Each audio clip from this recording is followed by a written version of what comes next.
Hi friends, welcome to Swami Racha YouTube and Facebook channel.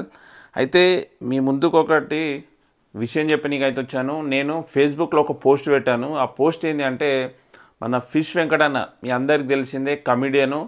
ఎంత బాగా ఆడియన్స్ను నవ్విస్తాడంటే అది చెప్పుకోలేము, అల్టిమేట్ అది. ఎందుకంటే మామూలుగా కమిడియన్ జోనర్ కమిడియన్ చేస్తాడు, విలన్ జోనర్ విలన్ చేస్తాడు. కానీ ఫిష్ వెంకటన్న రోలు ఎక్కడైనా చూడండి విలన్ సైడ్ ఉండేసి కామెడీ పండిస్తాడు. అది నిజంగా అల్టిమేటు. ఆ రోలు అట్లాంటి మనిషి ఎక్కడ కూడా దొరకడు. ఆయన లాంగ్వేజ్ కూడా, ఆ లాంగ్వేజ్ మాట్లాడుతుంటేనే ఆడియన్స్ చూసేవారికి అంత ఫన్ వస్తుంటుంది.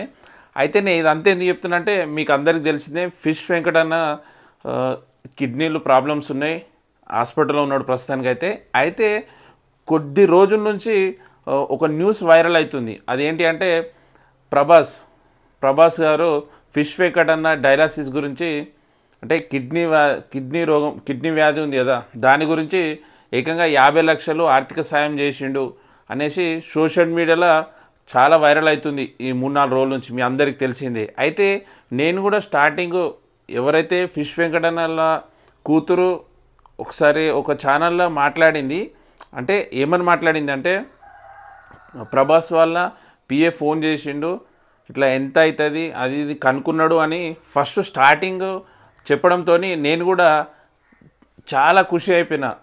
ఓకే, మన ఫిష్ వెంకటన్న హెల్త్ బాగా అవుతుంది, రికవరీ అవుతుండు, సంతోషం అనేసి నేను చాలా సంతోషపడ్డా. కానీ ఆ ఫోన్ కాల్ వచ్చింది, వాళ్ళు కరెక్ట్ అంటే ప్రభాస్ గారి పిఏ ద్వారా వచ్చిందా లేకుంటే వేరే వాళ్ళు వచ్చిరా, వేరే ఫేక్ కాల్ వచ్చిందా తెలియదు. కానీ ఈ ప్రభాస్ గారు 50 లక్షలు ఇచ్చిండు అని సోషల్ మీడియాలో ఈ వైరల్ అవుతున్న న్యూసు అదంతా ఫేకు. ప్రభాస్ గారు ఎలాంటి ఆర్థిక సాయం చేయలే ఇప్పటికీ. అసలు ఫోన్ చేసింది కూడా ప్రభాస్ గారి పిఏనా కాదా అనే ఒక డైనమాలో ఉన్నారు.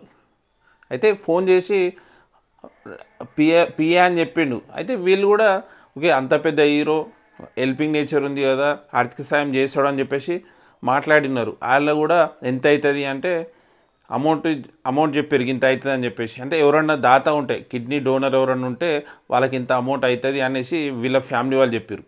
చెప్పుడుతోని అతను అక్కడ ఎవరైతే ఫోన్ చేసారో వాళ్ళు కూడా విన్నారు, అంటే ఇంత అమౌంట్ అవుతుంది అని చెప్పే వరకు కథం సోషల్ మీడియాలో ప్రతి ఒక్కరూ ఆర్థిక సాయం చేసిండు, ప్రభాస్ గారు ఆర్థిక సాయం చేసిండు అని పోస్ట్ పెట్టడం జరిగింది. అయితే ఇదంతా నేను ఎందుకు చెప్తున్నా అంటే, నేను కూడా ఫేస్బుక్లో ఒక పోస్ట్ పెట్టిన, అంటే ప్రభాస్ గారు 50 లక్షలు ఆర్థిక సాయం చేసిండు ఫిష్ వెంకటన్నకు అని.